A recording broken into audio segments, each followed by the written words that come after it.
Hey, welcome back.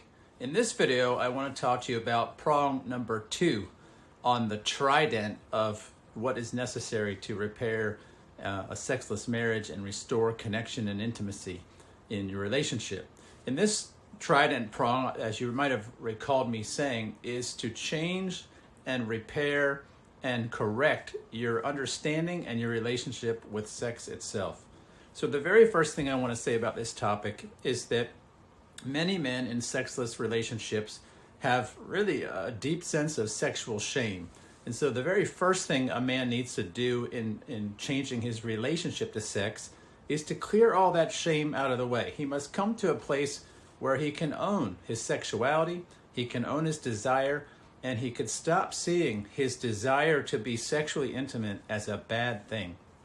Now, this is especially prominent in people who come from some religious or faith traditions where some of the ideas around sexuality have really gone a little too far and made him feel like this part of himself is somehow dark or evil or sinister.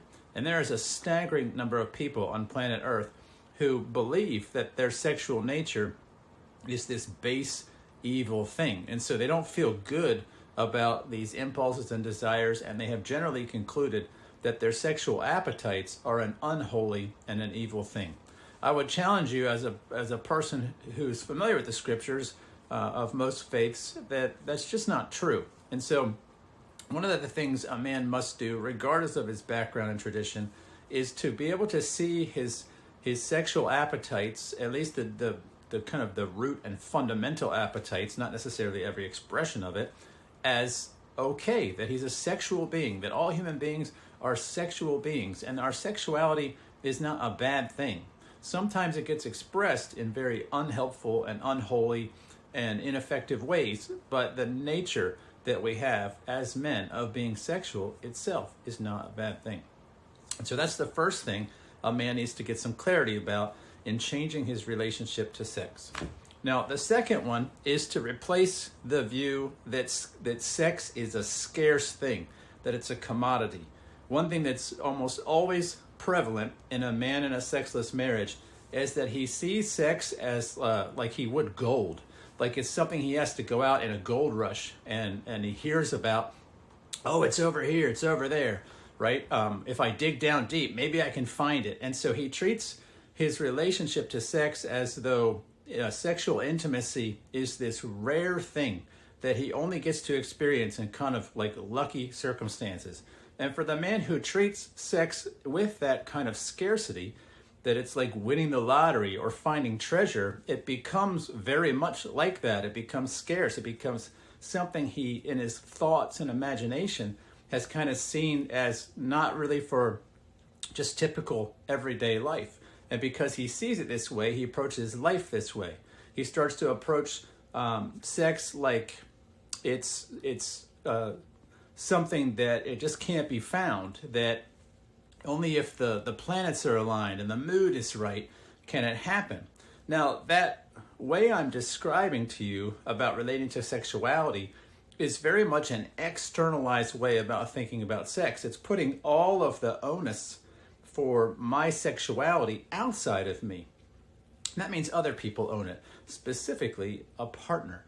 And when a man is in a heterosexual marriage and he has actually taken the expression of his own sexuality and he's put it outside of himself and he has said, I can have this only when she actually allows me to, well, then the whole thing gets screwed up. And that's exactly what happens with the predominant majority of men in sexless marriages, is that they have made, because of this scarce view of sex, they've made their partner kind of this gatekeeper, right? And so when a woman is the gatekeeper, this is kind of the third area of the expression of sex and intimacy, it puts the man in a jam, right? Because if she doesn't create the moment, then he doesn't get what he feels like he needs and wants. And this kind of just reverses the whole dynamic of penetrator and penetrated. It reverses the dynamic of a man initiating intimacy and connection, sexual intimacy, time together, all this stuff, and it makes her in charge, and it makes her the gatekeeper. And because of the way that men and women relate to sexuality differently, it doesn't generally please him, because women have what's generally considered a responsive arousal to sex, and men generally have a spontaneous arousal. Now, we'll talk about this more in a few minutes, but if you ask a woman here, manage the cadence and the tempo and the frequency and the quality of everything about sex, when you just put all of the responsibility on the female in the relationship for what happens sexually, you're putting it into the hands of a person who just goes about sex differently, who has a responsive desire and arousal system, who is generally not going to think and meditate and pursue and ponder sex until there's arousal.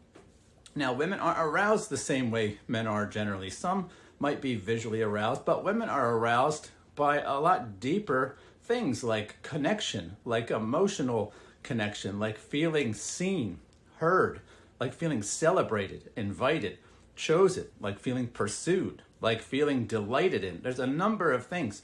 And see, a man who has given his sexuality over to a woman to manage, he's generally not a man who ever creates arousal in a woman.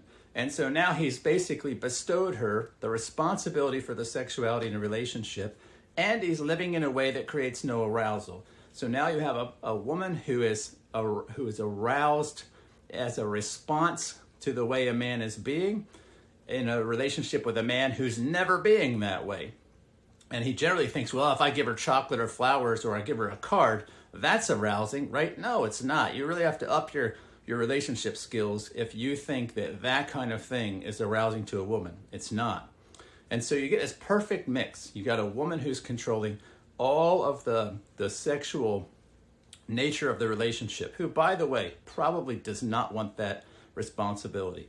And the man gave it to her because of what we talked about in that first prong of the trident, which is his relationship with self is so immature, is so self-defeating, that he doesn't see himself qualified. He's too afraid of himself, of who he is. He doesn't know himself well enough to feel like he can own these things about himself and that he can lead himself sexually and lead the relationship sexually. And so he says, here, honey, please take care of this. And she doesn't the way that he would like. And so he grows frustrated, angry, resentment. He gets contempt. He gets deeply irritated. A lot of these men will go off and have fantasy lives. They'll have affairs.